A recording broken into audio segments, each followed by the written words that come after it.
Christiana Figueres, welcome to 7:30. Thank you so much for the invitation. Lovely to be here, Sarah. You said that we shouldn't call this an energy crisis, but a fossil fuel crisis. Why? Because the fact is that we have so many more alternatives today than we did 5 or certainly 10 years ago. We have the whole host of renewable energy technologies that are superior, they're better performing, they're cheaper, they're faster to build. So it's not a question of do we have enough energy, it's a question of are we actually generating the right kind of energy domestically? Because what a huge part of the problem is that so many countries, 80% of the countries of the world, are actually having to import fossil fuels for their energy.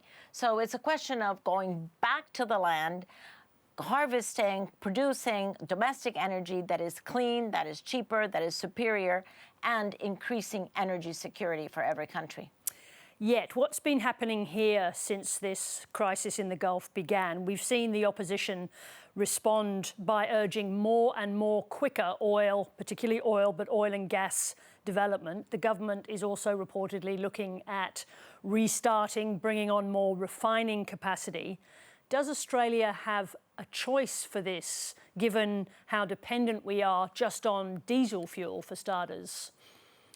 Well, with all respect, way back in the beginning of the 1900s, when the first automobiles hit the road, one response could have been build more buggies and raise more horses, and maybe even faster horses.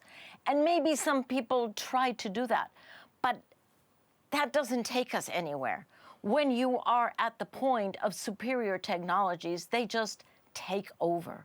So it makes no sense to continue to harp on technologies that are obsolete by now and that are only benefiting the industry that generates them.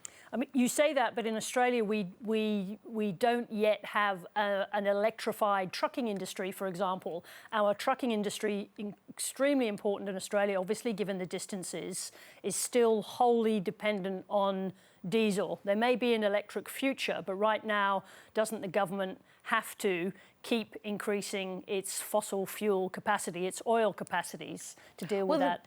The transition is definitely something that needs to be done carefully, but the transition has to be toward cleaner fuels, not toward the polluting fuels. And the fact is that you already have 1.3 million vehicles of electric or hybrid, both light and increasingly higher transport vehicles in Australia, proving that the path toward electrified transportation is already underway and is accelerating. It doesn't mean that trucks need to be electric. It means that trucks need to be non-polluting, and there are other options for that. And the fact is, Australia has all the technologies and all of the elements necessary for that transition. The fact that Australia is dragging its feet is of no use to Australians. So what's the cause of that, do you think? I mean, obviously politics is complicated. We all understand different vested interests, different understandings of the current crisis.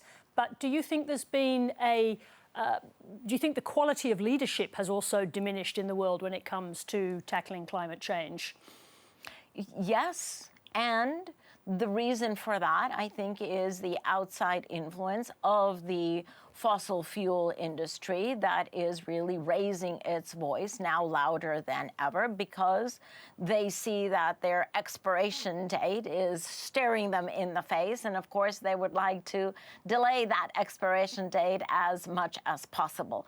But that, of course, comes at the direct expense of citizens who are paying through much higher petrol prices, much higher diesel prices, through their health conditions, and they're not getting anything out of it. They are paying the price that is going directly to those fossil fuel companies that on top of that are being subsidized. $1 trillion globally of subsidies to the fossil fuel industry every year.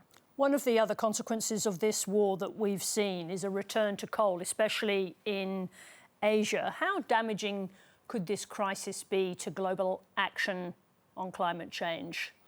I actually think the contrary, Sarah. I think what this crisis is doing is laying bare the fact that we cannot continue to depend on two things: on volatile fuels that come from very unpredictable, volatilely priced fuels that come from unpredictable countries, just a handful. So that is jeopardy number one.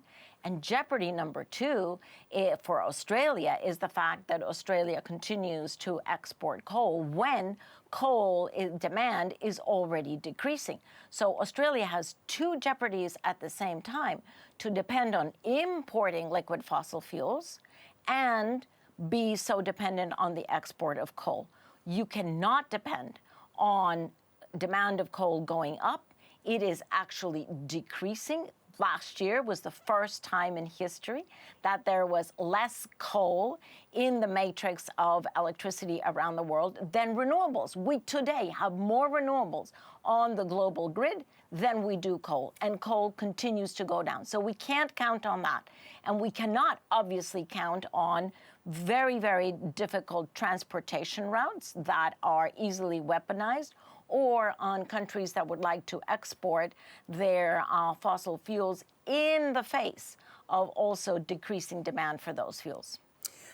You're now co-chairing a Lancet Commission on sea level rises after this very long, significant career driving towards the Paris Agreement. In relation to sea level rises, what does Australia owe, in your view, to the countries of the Pacific?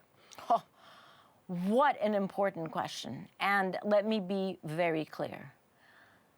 The fact that we are today, gratefully, historically, beyond the colonization period of Australia means that Australia cannot turn its back on its Pacific neighbors.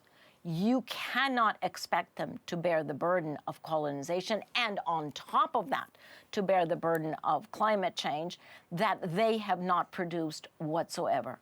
Australia really needs to step up into its moral responsibility here and be in full solidarity with those countries on two levels. Number one, role modeling what this transition should look like, and number two, through its international role.